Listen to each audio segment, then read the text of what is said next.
15-20 कड़ी पत्ते, 15-20 पुदीने के पत्ते, 15-20 धनिया के पत्ते। कोई रोटी नहीं खानी 3 दिन तक, कोई चावल नहीं, कोई दूध नहीं, कोई दही नहीं, कोई पनीर नहीं, कुछ भी नहीं। सिर्फ 3 दिन क्या पीना है? यही जूस। कितने गिलास? 10 गिलास पियो, 20 गिलास पियो, 5 गिलास पियो। और शाम को 6 बजे के बाद नहीं दिया और सुबह 9 बजे से पहले नहीं दिया। अच्छा, ये 3 दिन में 8 दिन में ठीक कैसे हो जाते हैं? मैंने एक जूस बताया था, लिखा हुआ है आप लोगों ने? लिखो, पालक, मेथी, बथुआ, चौलाई में से कोई एक चीज लेनी है। चारों भी ले सकते हो, वैसे एक चीज ले लो, ज्यादा बढ़िया रहेगा। चौलाई सबसे बढ़िया है, जो एंटी कैंसरस होती है। अगर नहीं मिले चौलाई तो पालक ले लो, मेथी ले लो, बथुआ ले लो, कोई भी एक चीज ले लो।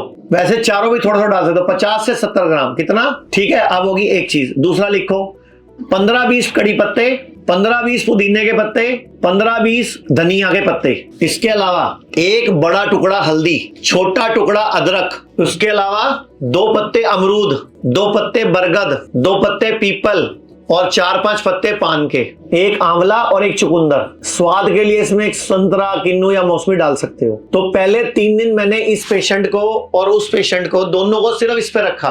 कोई रोटी नहीं खानी 3 दिन तक, कोई चावल नहीं, कोई दूध नहीं, कोई दही नहीं, कोई पनीर नहीं, कुछ भी नहीं। सिर्फ 3 दिन क्या पीना है? यही जूस। कितने गिलास? 10 गिलास पियो, 20 गिलास पियो, 5 गिलास पियो। ज्यादातर लोग 5-6 गिलास पीते हैं रूटीन में। 3 दिन तक कुछ भी। और शाम को 6 बजे के बाद नहीं दिया और सुबह 9 बजे से पहले नहीं दिया। इनकी गांठ खत्म हुई थी। मुझे यहाँ पे 2 दिन गांठें हो गई, तो मैं गया है किसी मित्र के पास, डॉक्टर है। उन्होंने देखा होगा, बोले तो निकलवाना पड़ेगा।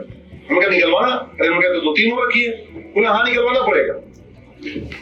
उन्होंने बोला हाँ कि जो 2-3 गांठें हैं, एक यहाँ पे थी, किधर थी, 2-3 गांठें थी, इसको निकलवाना पड़ेगा। तब तक मनीष जी का शिविर लगा हुआ था। ये महीने में 2 बार लगाते हैं, 2 बार लगाते हैं, 3-3 दिन का शिविर।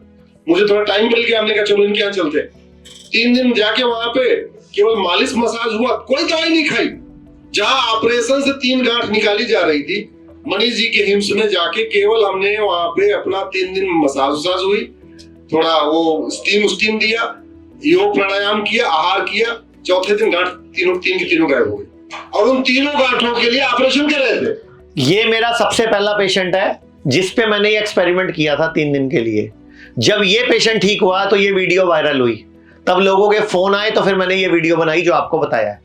और इससे अब तक मेरे को कम से कम, मेरे पास 70-80 इंटरव्यू इकट्ठे हो चुके हैं, जो पेशेंट ने खुद बना के भेजे हैं कि हमारी गांठ खत्म हो गई, हमारी गांठ 20% कम हो गई, हमारी 40% कम हो गई। अब बहुत सारे लोगों को इससे भी फर्क नहीं पड़ा।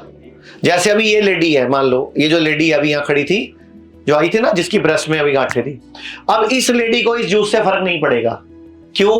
क्योंकि इसकी पूरी बॉडी में फैट है। अब बॉडी को जब ये नहीं खाना देगी, यही जूस देगी, तो बॉडी कौन सा फैट घटाएगी पहले? तो बॉडी के पास तो पूरी बॉडी में फैट है ना, उसके तो हिप्स भी हैवी है, पेट भी है, थाइस भी है, ब्रेस्ट भी है, अभी तो बॉडी कहां से घटाएगी? तो इसके लिए ऐसे पेशेंट को 3-4 महीने लगेंगे। जब ये पतली होगी तब जाके गांठों तक इफेक्ट आएगा। अच्छा, ब्रेस्ट की गांठ में आप लीच थेरेपी भी कर सकते हो, पंचकर्मा भी कर सकते हो। तो ये मैं आपको इसलिए सैंपल दिखाए हैं कि ये पेशेंट ठीक हुआ था, तो हमारा वो पेशेंट ठीक हुआ। लोग कहते हैं आयुर्वेद गंभीर बीमारियों का इलाज नहीं कर सकता, लेकिन अगर पूरे भारत में कोई गंभीर बीमारी से परेशान है तो आयुर्वेद को ट्राई करने तो आ सकते हो ना, पंचकर्मा करा सकते हो। नुकसान तो कुछ होगा नहीं, लेकिन बॉडी हील कर गई तो जिंदगी आपकी बन जाएगी। और सभी प्रकार के हेल्थ इंश्योरेंस हमारे 120 सेंटरों पर चलते हैं।